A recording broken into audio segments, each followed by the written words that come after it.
Welcome back, beautiful people. This is episode 66 of an Untold narrative where we feature amazing creators, artists, collaborators, just amazing humans who are underground and building and doing incredible things. And today's guest is no different. Priscella Shum, who I think I pronounced that correctly. Thanks for joining us. You did. You're welcome. I'm gonna keep you around just so every time I can walk up to something, you can just be like, just say that all over again. 100%. Well, it's not a lie. You've done No, thank you. incredible things in your career. And Thank I'm actually you. very, very, very excited to get into this conversation because I truly think you are and have done things that so many people probably don't even know about or are aware of. And like you're like a living legend in the industry. So like I'm Oh, thank very, you. very stoked to get into this. Tell people a little bit about what your 30-second elevator pitch is. Like, how do you break the ice when you walk into a room? Like, what do you tell people? Oh, wow. It's funny because I usually don't. I'm just like, hi. Hi, I'm Priscilla. And then I'll have like, I have a beautiful support system. So it's usually them like, did you know that he did this and he did that? But yeah, for me, I'm just like, hi, what's up? How are you? No, but I mean, I've been in the industry 20 plus years, you know, started at a beautiful intersection of where music was really, really starting to collaborate with fashion. So grew up during that time, grew up during the, before streetwear, I guess is called streetwear, which is called now just regular fashion or whatever it is, like that catch-all name, right? So that was like early 2000s. I want to say like 2002. So yeah, so I pretty much have grown up with what with what the world deems now as streetwear. So I've kind of pretty much, been in it, living it, growing with it, creating culture for people. And where are you originally from? Where did you grow up? Kind of, were you always kind of creative or? So, well, I mean, I think so. I used to always cut up my mom's clothes when I was younger and be like, oh, this looks better like this. And I used to get in trouble all the time. That's awesome. Yeah, grew up between Miami, Puerto Rico, and New York. So a lot of different cultures. My dad was Chinese, so I spent some time living in China with him as well when I was younger. So yeah, Wait, so I really? guess seeing that, yeah. Wait, Yeah, wait. Where in Asia did you live? Hong Kong. Oh, okay. Wow. When I was young, yeah, when I was younger. So like probably like around 3 to 6. Wow, that's amazing. So traveled with him a lot, which was since I was like a baby. So I think that really kind of opened my eyes and just was very, very curious about culture and how people would express themselves in those different cultures. So, I'm Puerto Rican as well, my mom's Puerto Rican. So, coming from that Latina, like Boricua type family, we're super expressive, very loud, very passionate, very fiery, sometimes kind of nutty, yeah, they're completely cooked. But coming from the Asian side as well, they're extremely loud, but they're much more to themselves. They're much more less affectionate. They are much more non-expressive in a certain sense, like truly expressive of themselves. In a way, I don't think with the generation now, but where, when my dad came from, he came from China here, as like a stowaway on a boat. So for them in their lives, it was extremely hard to I think truly be themselves and truly express some type of affection, love, expression. So growing up and then he was a Buddhist. My mom's family was Catholic, and then my mom was just like a complete free spirit. So the way that she expressed herself versus the way that her family expressed themselves versus the way that my dad didn't express himself, it was there was like a big gap in between of like, okay, what can I say? What can't I say? Like, how can I be? What can I be? So having that intersectionality between extremely different cultures was something that I knew from the beginning. of my existence. Right.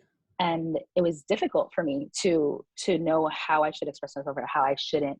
Then growing up in the 80s, you'll, my dad especially would try to, in a sense, like always try to have me fit in, and it would just never like naturally happen. It just wouldn't, like kids are mean. They're so mean, right? You go to school and you're like, you bring something different and they're like, ew, what's that? Why do Right. you eat that? What do you do? Like, so I've always been aware of that. So for me, the way to express myself was in the way that I dressed and the way that I didn't dress like other people, or dressing to how I felt. So I think that's kind of where it came up with, where that came from. And then, and then I should just cut up my mom's shit all the time. She hate it.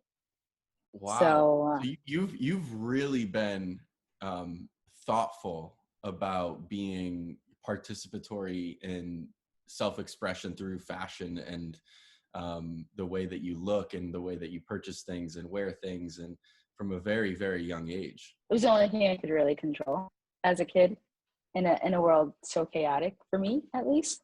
So that's how I kind of fell in love with clothes. It was a tool for me to kind of just put my foot down on like, okay, this is who I am and this is what I want to wear.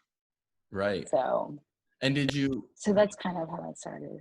did you when you kind of, let's call it, started going or venturing into like college or university, like what did you study? Did you enter like a field like that? No, I actually started at that time there wasn't very many avenues. Like I started college in 1999. So wasn't very many avenues to fashion, that like we have now. There wasn't, people didn't know about product marketing, brand communications. They didn't know about styling, yes. So you could be a buyer, a stylist, merchandiser, designer, pretty much. And there's so many other different things that you can do within that industry now. But so I went into school for merchandising, for marketing and merchandising, and paid no attention. It was just like, huh? I would doodle all the time in class. And finally, my freshman year of college, my textiles teacher, he came up to me and he was like, yeah, I need you to go to the office. And I'm like, why? And I was like, I didn't do anything. I haven't even said anything. Like, what do you mean? And he's like, no, he's like, I need you to go to admissions and change your major to design. He's like, you pay no Wow. attention in this class. Yeah, he's like, all you do is doodle. He's like, so shout out to, I think his name was Mr. Barker, if I'm not mistaken. It was so long ago. If I could ever find him, like, I would completely thank him. But yeah, I was like, okay. So I went and I ended up changing my major because of him. He literally like threw me out of class, and that's how I ended up here. So where did you study? I went to FIT first, Okay. and then I went to International Fine Arts College of Design, which is now Miami International University of Design. So college was basically on the beach, so it wasn't too bad. Wasn't too bad at all. Wasn't too bad at all. Well, shout out to Mr. Barker for setting you Right? straight. Right? He was just like, yeah, I need you to go. And I used to get in trouble a lot in high school. So that's why I think it was just like PTSD for me. I was like, but what did I do? I was like, I was actually here, and like my physical body's here. Why are you sending me to the office? But yeah, so shout out to him. And did you get a degree in fine arts and design, and did you know that you wanted to enter fashion, or like what was your first gig out of college? I did know. So I think it's the only thing I've ever really known in my life. Like when it truly is. I'm like, you know what? I'm just gonna make clothes. That's all I'm gonna do. So and I've always wanted to just make clothes for me. Growing up, also, wanting certain things that you couldn't have, and being made fun of for different things. Like I said, kids are mean, right? So I'm just like, I'm gonna make clothes. I actually, as soon as I got out of college, I got an internship with Mecca and Fubu. Yeah. So yeah, That's That's where I amazing. started. Yeah, that's where I started. It was real interesting. I had some pretty good people to work with. Shout out to Cesar Moreno, Damian Dominguez, and Dina Solomon, because they really helped teach me a lot of what I know, and then what I had to learn on my own. Like, they weren't even teaching when I went to school. They weren't even teaching any Illustrator or any type of like Photoshop or anything like that. Everything was by hand. Like, we would paint with like we would render with gouache, and we would use, yeah. Yeah. So that's how we would render in class and everything. So we learned, which I actually appreciate now, because I had to learn everything on my own and how to do everything. Right. So I think that kind of shapes who I am and how I am now as a designer, and as a business person, as a mentor, as someone who's in the industry. So yeah, shout out to them. And then from there, I ended up getting a job at Baby Fat with Kimora Lee Simmons. Yep.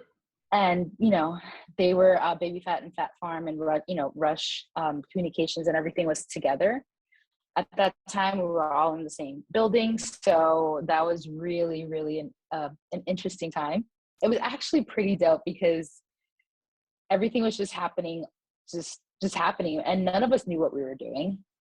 So many people in the industry right now that have their own clothing companies and that are doing huge things. We were all just kids, and we were just like, yeah, let's do this. And we did. We partied a lot. But like, Priscilla, like, even in these larger corporations, nobody really knows what they're doing. No one actually really does.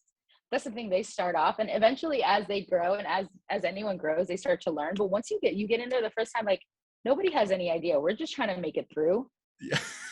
And it's kind of like one of those, yeah, well, let's try this, and if it works, it works, and it doesn't. And a lot of the times it works. Like, if you trust yourself and you're just kind of like, yeah, this is what I believe, and I think this is going to work. Like, it works. For me, I was like 22 years old when I started that. And like 2 months into working there, everybody quit. So it was just me, and I think somebody else. And we had like a huge meeting with Kimora the next day. I presented her a whole bunch of stuff. I used to do the outerwear. And then, that night, like maybe like around 1-2 in the morning, just sketching what is now like the infamous Baby Fat coat with the cat in the back that everybody wore. Right. It's one of those, codes that are like on memes that they're like, if you were pregnant in high school, you wore this coat. So I get those all the time. My friends send them to me all the time. They're like, yo, you made it. And it's like a meme that says pregnant in high school starter pack. Amazing. And that coat is on. Well, so yeah, it's so funny, you dropped a brand names that for our younger listenership probably don't even recognize, between Fat Farm, Echo, Fubu, all of these brands. Like in the 90s, they were really prevalent, right? Like, yeah. and they really defined, a lot of that, like, kind of, it was street culture and streetwear before streetwear was a thing. Yeah, it really was. It was like that intersectionality of where, like, Rockaware was just started. Well, had just started. Sean John was, they were in it. Then you had like Baby Fat, your Fat Farms. You had your Meccas, your Fubus, your Pele's at the moment, your Anichis at the moment. Like, it was just insane, right? So that's when, I mean, like 50 had a brand G Unit, right? He's done G Unit clothing. Right. Like, so and especially for the younger kids, they're like, wait, what? People who are in it, they know, they've done their research, they've heard it, but a lot of people are just like, wait, what? And then, I have people come up to me and they're like, I wanted that jacket so bad. And I was like in middle school and my mom wouldn't let me, like things like that. And it's like, wow, you don't really realize how many people you're able to touch with certain things that you do, and how much, a certain moment in your life that you think is a fleeting moment can stay with somebody forever. 100%. So it's pretty incredible. So I started to understand that as well, and started to know that, especially for Latino women, people of color and everything, there needs to be some type of representation for our culture and the way that we are, you know, how streetwear really did just come from the streets, from kids who just took like their own spin on things and just went out there, and now, you know, you have bigger corporations like capitalizing and making money off of these stories that are not theirs. They can't even authentically tell the story because they have no idea, you know. So that's something that I also became aware of in my early 20s, you know, living and breathing. It was called urban wear at the time. And yeah, it sounds like you've clearly made a staple in the industry, and in a timeline, in a time period when things were really coming up. And where did you end up transitioning to after that era, right? Like, obviously a lot of those brands don't exist anymore or aren't as prevalent. Yeah. You probably shifted and navigated to something bigger and better. Yeah, so from there, I actually I went from Baby Fat to Sean John, and then did Sean John for a while. After Sean John, I was completely spent. So I took a little bit of time off, did some sports licensing, which is like, you know, MLB jackets and like all the different sports jackets that you see. So did that, created like a small outerwear brand, like collection for a small company. So doing that, I actually got to go and be in China for like 3 months and go all up and down like the east coast of China, everywhere from Yantai down to Hong Kong and everywhere in between. Wow. That was kind of crazy. Yeah, that was even still during a time where it was like 2012 maybe. Instagram had just started, and it, you know, going over there and just being there for a while, you know, you would have to get like a little VPN like SIM card to put it in your car, because China still wouldn't allow us to like communicate that way. So being a little disconnected from the world was really kind of crazy for a little bit. And then people don't understand, like, China is communist. They don't allow social media. Like, yeah, no, they don't. That's the thing. Like, all my Gmail wouldn't work, so I couldn't get my email either. So I'm like, okay, now I have to, you know, had to get different emails just so that it can go through. But yeah, it was really super disconnected. And then, you know, I would just do some freelancing gigs. So I've done freelance for BBC Ice Cream when Pharrell was still really, really there. Worked with April Walker from Walkerwear, who, if you know, she is literally the person who paved streetwear, like, for women. She has dressed so many like incredible people, but she's such an incredible person in herself. She's literally paved the way for people like me to do this. So I worked with her, and then worked on Yeezy season 1 when Kanye had just started with Adidas. So I got to see the building of that, the workings of that. You know, so all of his sneakers and everything, I saw them in literal like raw form as he was making them.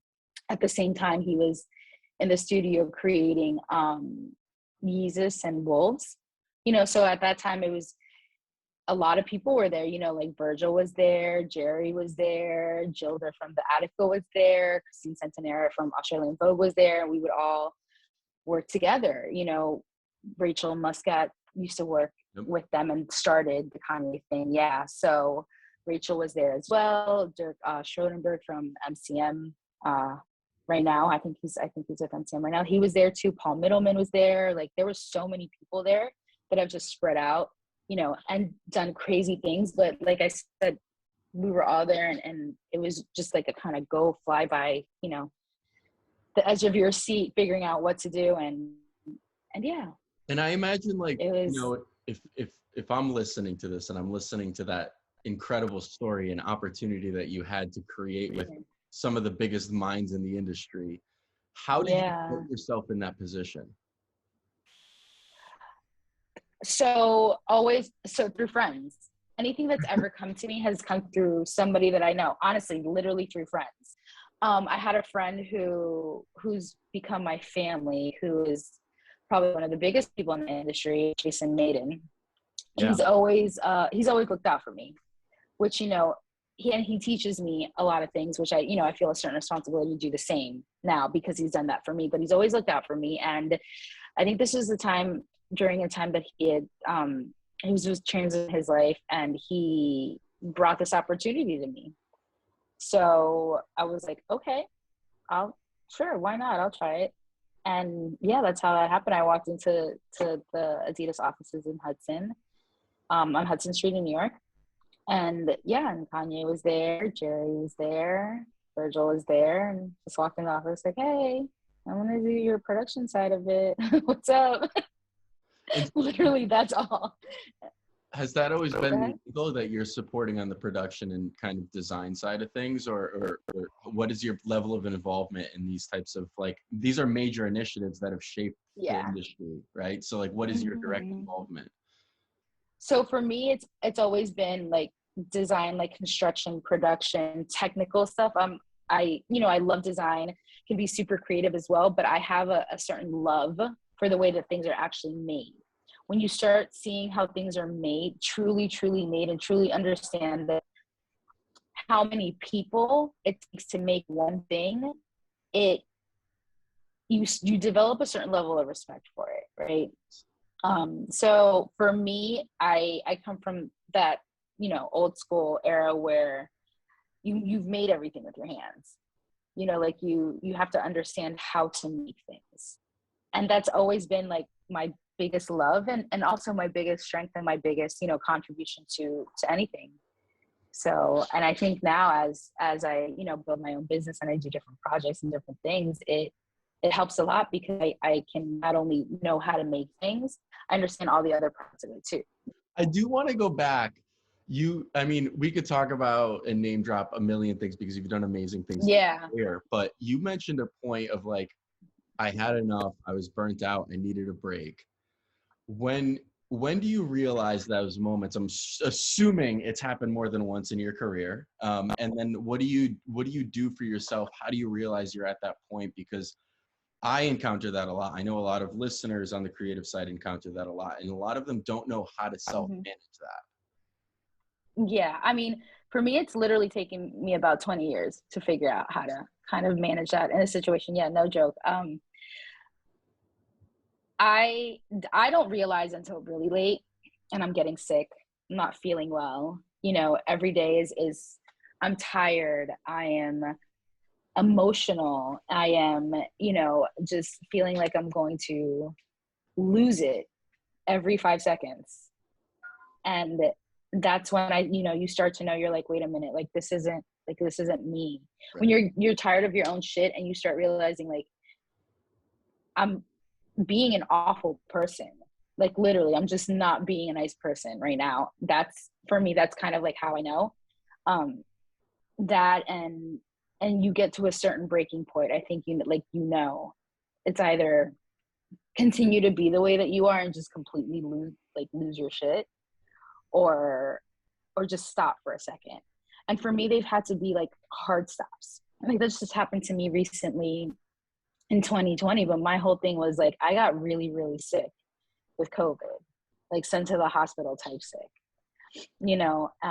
stayed there for a little bit. And that's kind of when I was just like, I can't do this anymore. Like, Wow. I can't not take care of myself. I can't work day and night and weekends and constantly be connected, because I don't love what I do anymore. So I sat in that space for a little bit of not wanting to do anything that had to do with fashion, because I didn't love it anymore. And I went through a serious identity crisis, because it's like, if I don't do this, like, who am I? So then you start realizing that as you are in the industry and as you start doing amazing things, and people are like, oh my God, you did this, it's as humble as you can be, you still start like attaching your self-worth to what you do, and then when you start to figure out that you may not love it anymore, it's like, what the fuck, like, Oh, I just got chill city on that entire segment. We're clipping that. That is so real. I I it's literally have like, goosebumps all over me. I mean, but it's so true though. And I think so many people go through that. They you design and you put so much of you into what you do, to have people tear it down, Yep. to have people tell you that it's not good enough, to have people tell you this, that you subconsciously start attaching your self-worth to what you create and what goes out into the industry and what people love and what they don't love, what gets cut. So many things get cut that you ultimately you love, and you just start to not love it anymore. And that, and this is recent, so it was a couple years ago. So This is recent. this inflection point that you had in self-realization, like how do you get out of something like that? Like that's what everybody, like everybody runs into roadblocks. Everybody gets burnt out if you're like in our space, or if you're just like a normal human too, people get burnt out. Like how do you fall back in love with something, or do you have to pivot and do something completely different? I think for me, it was just stopping for a moment. Like I needed a moment, and I went through this moment too, because it's like, you're not working, you're in a pandemic, you're not really sure what to do. I'm the type of person who, I'm not just going to go get on the internet and try to do something digitally, because that's just not who I am. Like I said, I'm not really comfortable in that, nor do I really even know how to do it. Like, what am I going to talk about? Sometimes I feel like, okay, if I talk about something, so many people just talk, and they're just rambling about things that they're sometimes so irrelevant to what's going on in this world right now, to everything that we're going through this collective trauma that we're all experiencing right now. I've never been a big fan of like reality TV, right? I've never been a big fan of like seeing misfortune in other people's lives, or laughing about it or anything like that. Like we all struggle all the time, right? So for me, it's like, okay, what was I going to do? Like I had no idea what I wanted to do. So I had to go through it a little bit in a space where I didn't know what I was going to do. Like I had no idea, and I went through it for a while, and even to this point last year, when I was, in 2021, when wait, I said, so I got COVID in 2021. This is actually even more recent now that I think about it. I'm like, wait, it was 2021. So even last year, at this very point last year, I was sitting in that space.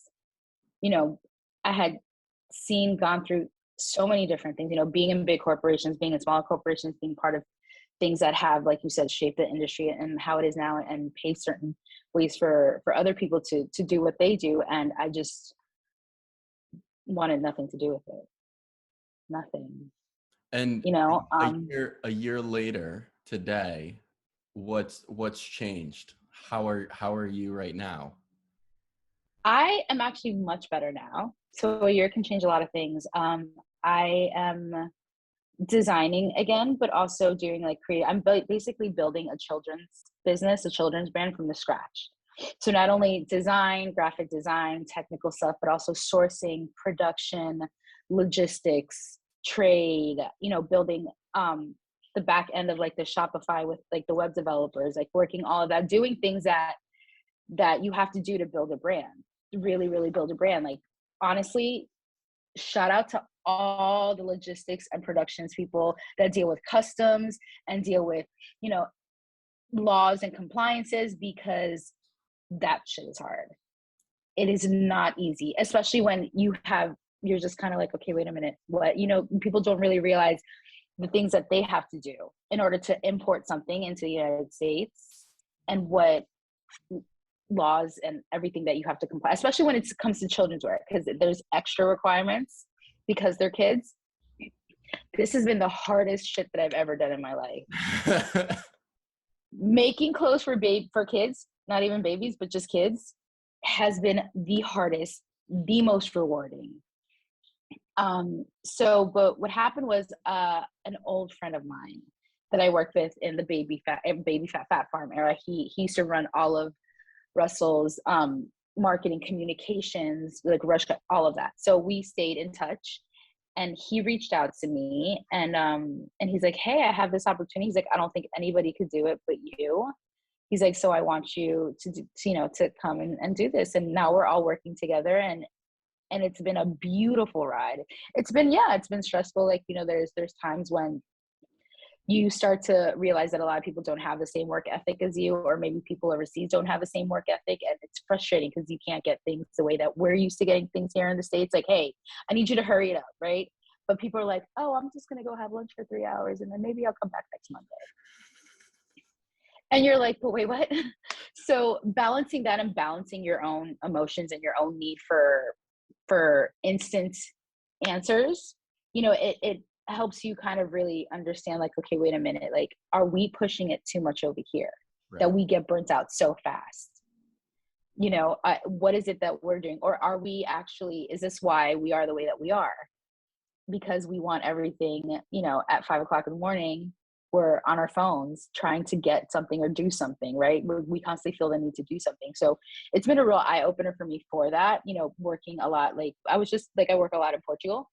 So being over there, and when I'm there, it's like, okay, yeah, let's go to lunch. Like, let's go look at the beautiful countries, and then let's go work. And then I was just there in May, and 100% is the same thing. It's way calmer. And you're like, okay, yeah, way, way calmer. And things get done the same way. It's a lot, just a lot calmer. We're not constantly like, they're like, all right, well, we're closed for 2 hours for lunch. Let's go to lunch. Let's have, a good lunch. Let's look at the beautiful sights and look at this beautiful piece of clothing here. Okay. And it's very, it's very like, wow. So that's, I need to go adapt. I have an observation after talking to you now for a little more than a half hour. You tend to always give flowers as you speak to other people around you, whether that is Jason or, the people who you've come up with. And like, my brain keeps going to this thought around, like, you really just like care about your friendships and your relationships, and they've ultimately just resulted in other things and progressions in your actual career. Is that like something that everybody should do? Because like there's a fine line between networking and real core friendships, and like I think people struggle with that balance. And it seems like you've mastered it in the sense of it's authentically you, and I want to build these personal relationships. Yeah, I mean, I still struggle a lot with keeping in touch with people and doing the things I need to do, because I do let work kind of, break me down in that sense that I get so tired that my brain doesn't function anymore. But I think for me, I think you always have to be authentically yourself, whether you're networking or not. Not everyone's going to be your homie, right? Not everyone's going to be there. However, like, you have to respect what they do in their certain type of hustle, just like they have to respect yours. Right. And for me, it is caring about the people that you've worked with before. Like, honestly, truly caring. Because like you said, like, we all go through this shit. We're all doing the same shit. We're all going to break down eventually. It wears on us. Right. So for me, I've built certain relationships and work with certain people, and just always being kind to people, always being like, how can I help? Or, always recognizing what they do as well. Because ultimately we're all humans that need connection in a certain way, right? Like, if you just remember that, like, some people can be awful. They can literally be awful, right? You don't have to be friends with them, but you know what? Like, they are the way that they are for a certain reason, whatever the reason may be, right? I think just stopping for a second and being like, all right, well, not really like kind of like, why is this person like this? But all right, you're like this for a certain reason. This is just kind of how I'm going to approach you, or say hi to you. But yeah, for me, and I was going to say that what made you kind of fall in love back with what you were doing. It's because I'm working with my friends. It's because we're all working together. So my friend Myer, shout out to Myer. He's been in the industry forever. And he's one of those also that people might not know the things that he's done, but he has literally shaped what this industry is right now. Right. So yeah, he came up to me, and he has an agency called Real Friends Creative, because he just really works with all of his friends. Because all of our friends all do something. We can all work together. We're not in competition with each other. There's so many things that we can do. But I think being in the industry that we are, it's like, and especially with social media now and the way that things are working, it's like, oh, well, I did this. Oh, well, I did that. Or I did this. And it's like, to me, it's more like, I don't give a fuck what you did. I just want to know why you do this. Like, where can we connect? Like, where's there something that like that we can connect that will grow this relationship, whether it's just like acquaintances, network, or friendship, like that we can really find a common ground that I can see that love inside I of think, you. you know, from my perspective, and I've been in the industry a little bit less, like 8 years, and I actually think from the start, or my start versus now, it's actually more open. When I started, it was very cutthroat. Nobody wanted to share anything. Nobody Yeah. wanted to give away any secrets. Nobody wanted to share a factory contact. Now it's a little bit different. And maybe that is because of the relationships that we have, and maybe that is because it's more friendships than anything. But I think people are more open-minded these days than the way they used to be. Yeah, no, I agree. I completely agree. Now I think it pivoted at some point. I can't really say at one point. Like, I have no idea. Or maybe like you said, it is because we're older and we're all growing into these friendships, and now we've been in it for so long that you know who you are, even though you've never met. Like, I knew who you were, you knew who I was, you know, I know what you've done, you know what I've done, but we've never really met, you know. But yeah, I think people are way more open nowadays, which I think is a beautiful thing, because I think we're all really kind of realizing that we need each other. Yep. That you know, our higher ups are the people who actually make the decisions, don't give a fuck about us Yep. in this space, and we're not just service people. We're creators, and we love what we do, you know. And I think people are also realizing that, like, no, you're not going to take away that love from me. Like, you're not going to do that. So people are starting to create spaces for themselves, and in that space, you know, they bring their friends, you know, and they realize that, like, hey, like, this is us. Like, we need to do this, because if we don't do this, like, no one's going to do this shit for us. Wow. That Yeah. is 1000% correct. I do Right. want to pivot a tiny bit. I want to ask you a very specific question. Out of Okay. working with all these top tier names, you know, even most recently with Pyer Moss and all these like fashion runways and all these things, what is your proudest moment?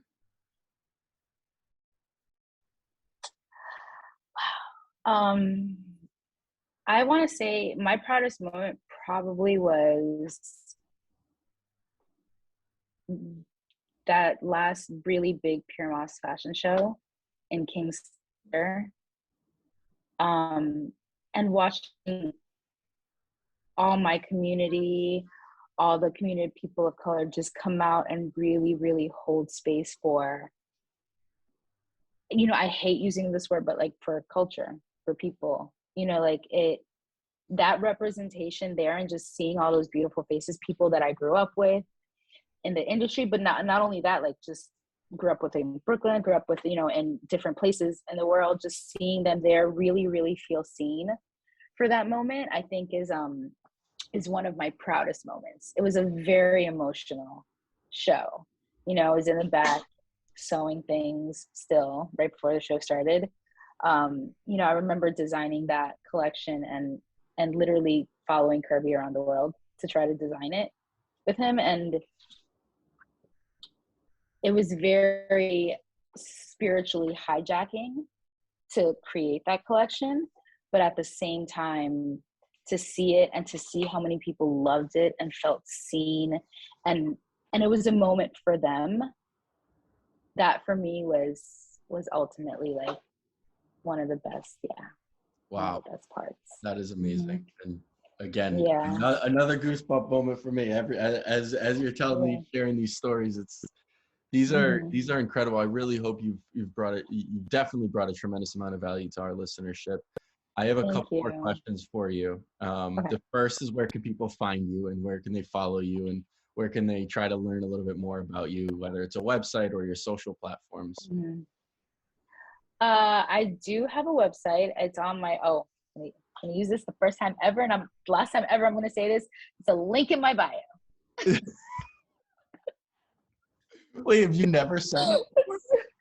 No, I've never said, and I even joke about it. I'm like, yeah, it's a link. No, but it literally is a link in my bio. So You never said that. have a link tree. Yes, I do. So that, I guess, you can find me at Priscilla Styles, Priscella_Styles on Instagram. From there, you can, click on that little link and it'll take you to like my website, just different things that I've done. I have to actually update it because, I'm awful with that. I don't even really post that much. So, I mean, if you have my number, hit me up anytime. That's probably the easiest way to do it. If not, you can DM me or send me a message through somewhere, send like a SOS, like, hey, what's up, But I do actually need to get better at that, because if I don't, it's kind of like the way the world is going. So if I don't, I'm one of those, like, if you know my number, just text me, don't call me, text me.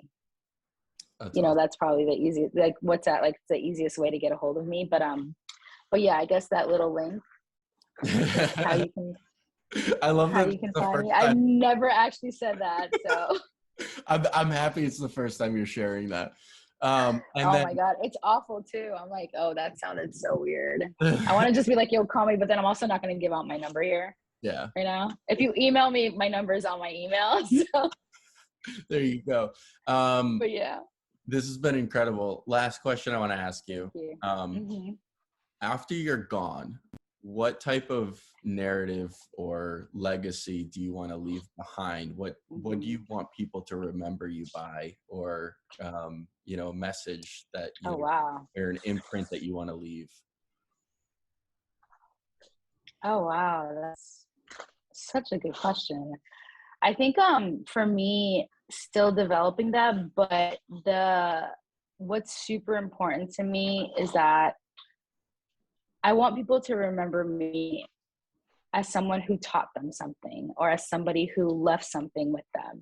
I always want to leave you feeling better after meeting me or talking to me than you felt before. So I want people to remember me that way. I don't care if they remember me for anything that I've made or anything that I've done, but I want people to be like, yo, P was ill, P helped me do this, or, P taught me this, or, P, I had a conversation with her and it helped me decide something, or a way, a path to go into my life, something like that. I don't care for anything else except for how I made you feel.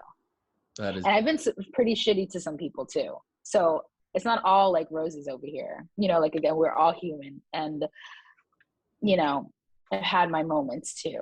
I think about those moments a lot too. And I'm just like, damn, I could have been a better person. And that, I think, affects me a lot. So when moments like that happen, I think about that and I'm like, I need to do something to be better. And that's how I want people to remember me. Wow, that is amazing. I definitely resonate with that. I love that so much.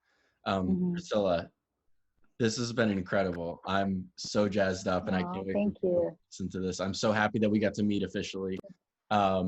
This has inspired me for the rest of my day and year. Oh, thank you. Same. You do the same for me. I love everything that you post and where you're going with what you're doing in the industry with all your, I love that you're at End State right now, right? You just said, like, so you're creating incredible things for our future generations too. Things that I think that it's really not about like us and my generation. It's about you guys now and what you guys create for our youth, because that's what we're leaving with them ultimately, right? We have to leave them with a better space than what we grew up in. Yes. So shout out to you, because you do some ill shit. Thank you so much. All right, this isn't about me. Thank you very much, Priscilla. This is episode 66 of An Untold Narrative. I really, really appreciate this so much.